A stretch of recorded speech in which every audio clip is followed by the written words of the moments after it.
లక్ష్మి వర్షం సాక్షిగా మిర్చి బజ్జీ. సూపర్బ్ కాంబినేషన్ కదండి. చాలా చల్లగా వర్షం, వేడి వేడిగా మిర్చి బజ్జీ. ఆహా ఏమి రుచి, ఖచ్చితంగా అనాల్సిందే. మీరు ఎంతమందికి ఈ మిర్చి బజ్జీ అంటే ఇష్టం? హలో మగవలు, హాయ్ మహారాజాస్, ఎలా ఉన్నారు అందరూ? Welcome back to Magava vlogs. బండి మీద దొరికే స్టైల్లో మిర్చి బజ్జీ రెడీ చేసేద్దాం రండి. ముందు ఇలాగా హాఫ్ టీ గ్లాస్ వాటర్ తీసుకొని అందులో మనము టేబుల్ స్పూన్ వచ్చేసి సాల్ట్, హాఫ్ టేబుల్ స్పూన్ వచ్చేసి తినే సోడా వేసుకుని కలిపేసుకోవాలి. మనకి మెత్తగా బజ్జీలు రావాలనుకుంటే శనగపిండి క్వాంటిటీని ఎక్కువ తీసుకోవాలి, బియ్య పిండి క్వాంటిటీని తక్కువ తీసుకోవాలి. లేదు కొంచెం మన కరకరలాడేలా రావాలి అనుకుంటే బియ్య పిండి క్వాంటిటీని పెంచుకుంటే సరిపోతుంది. ఇక్కడ నేను 4 గరిటెలు శనగపిండిని తీసుకున్నాను. దీంట్లోకి 2 గరిటెలు వచ్చేసి బియ్య పిండిని తీసుకున్నాను అనమాట.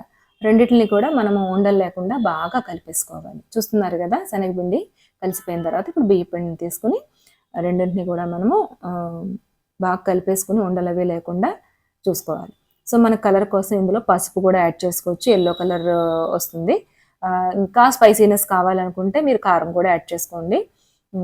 నేను ఇక్కడ ఏవైతే 100 గ్రాములు పచ్చిమిర్చి తీసుకున్నానో బజ్జీ వేయడానికి వాటిని ఇలాగా ఘాట్లు పెట్టుకుంటున్నాను. చివర్లు ఇలా కట్ చేయడం వల్ల ఏంటంటే మనకి బజ్జీ అనేది ఈక్వల్ సైజులో వస్తుంది అనమాట.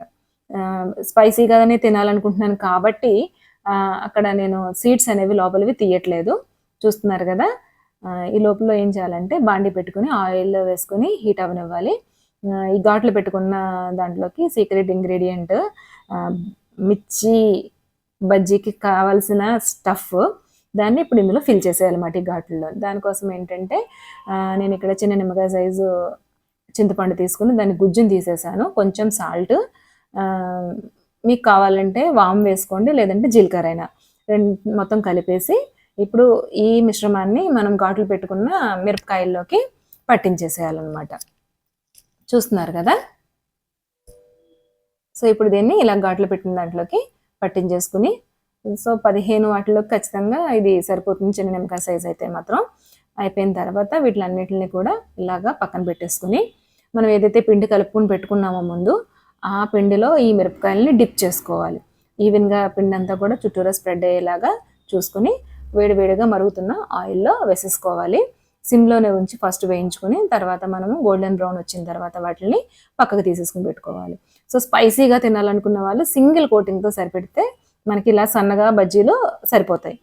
లేదు కొంచెం మాకు పైన డబల్ లేయర్ కావాలి, ఇంకా కొంచెం బజ్జీ అనేది లావుగా రావాలనుకున్నప్పుడు ఏం చేయాలంటే ఈ బజ్జీలు వేగిపోయిన తర్వాత మళ్ళీ వీటిని తీసేసి మళ్ళీ అదే పిండిలో వేసి మళ్ళీ సెకండ్ కోటింగ్ అనేది అప్లై చేసి మళ్ళీ వాటిని హీట్ చేయించాలి. సో మనం కొన్ని చోట్ల చూస్తూ ఉంటాం బజ్జీ అనేది చాలా లావుగా ఉంటుంది, మనకి 1 ఆర్ 2 తిన్నా సరే కడుపు నిండిపోయినట్టు అయిపోతుంది. సో దానికి రీజన్ ఏంటంటే ఇలాగ డబుల్ కోటింగ్ అనేది వేస్తారనమాట. మనకి స్పైసీగా కావాలంటే సింగిల్ కోటింగ్, లేదు అనుకుంటే మనకి ఇలా పిండి ఎక్కువ రావాలి అనుకుంటే కనుక పైన లేయర్ డబుల్ కోటింగ్ వేసుకుంటే సరిపోతుంది. నేను ఇక్కడ 2 వేయించుకున్నాను, అమ్మ వేస్తున్నారు. చూస్తున్నారు కదా, లావుగా ఉన్నవన్నీ కూడా డబుల్ కోటింగ్ అనమాట, ఇవన్నీ కూడా సింగిల్ కోటింగ్. సో మనకి స్పైసీనెస్ని బట్టి అనమాట. సో ఇలా 2 రకాలు కూడా మనకి అవైలబుల్ ఉంటాయి బయట. సో బయట ఎంత టేస్టీగా ఉంటాయి, ఇప్పుడు మనం చేసిన బజ్జీలు కూడా అంతే టేస్టీగా ఉంటాయి. ఆ టేస్ట్ని మరింత డబల్ చేయడం కోసం ఉల్లిపాయ, పచ్చిమిర్చి, కొంచెం కరివేపాకు, కొంచెం ఉప్పు, కొంచెం కారం వేసేసుకొని ఇలా ఫిల్ చేసేసుకుని నిమ్మకాయ పిండుకుని తింటూ ఉంటుంది. ఆహా ఏమి రుచి అనాల్సిందే. ఈ రెసిపీ కనుక మీకు నచ్చినట్లయితే లైక్ చేయండి, షేర్ చేయండి, సబ్స్క్రైబ్ చేసుకోవడం మాత్రం మర్చిపోవద్దు. Bye bye.